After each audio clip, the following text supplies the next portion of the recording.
Welcome back. In this week's About Your Retirement, we have double the trouble here. Double the trouble. We've got Jim and Buddy here in studio. And we also have our question for Jim. Jim, my mom is 89 years old and likes living alone, but is having some slight vision problems. She insists she can still drive herself to the store, but I am having some concerns about how long before it is too dangerous.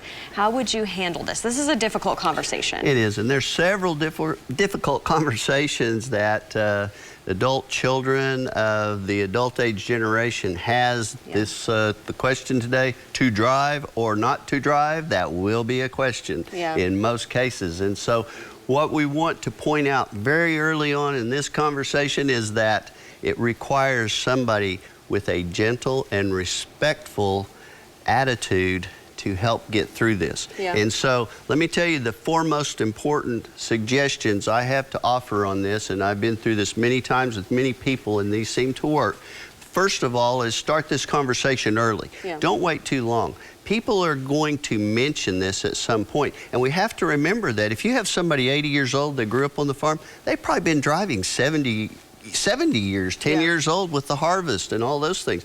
And so it's psychologically like losing a loved one when you lose the freedom of a driver's license. I even thought about it 2 weeks ago because I do my signature donuts in the snow in my Jeep in the parking lot at Wellington Park. And the second day I did them, I thought, I wonder how old I'll be when I have to quit this. And so it's gonna crop up in a conversation. Acknowledge it when it does. And so who in the family is the best to discuss? There's always somebody that can be a little more gentle and respectful in the family. That's the family member who should have that conversation. I highly recommend a third person be there.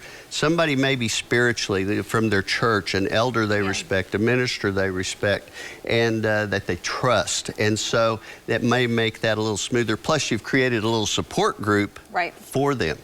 Be prepared with a list of reasons. And those reasons can include things like getting lost. As our bodies mature, we don't process as quickly, our minds don't. And so because of that, we get easily distracted and then maybe an accident or something occurs. And so you want to be prepared with that list. Think of everything you possibly can. Money will get their attention. The expense of owning and operating a vehicle, repairs, gasoline, and especially insurance, that will get their attention. People on fixed incomes looking ways to save. And then the fourth reason is to explain the risk. And the risk is simply this. You do not want them to get hurt. And you sure don't want them to hurt somebody that's innocent. And so this is, yes, tough question. It's a tough discussion sometimes. Sometimes a loved one will just say, I'm not going to drive anymore. I don't feel comfortable. That's when you're really blessed and not stressed with the information we have to offer you on About Your Retirement. Well, thanks so much. And we have to show off Buddy's tie really quickly. Really quickly. Turn around.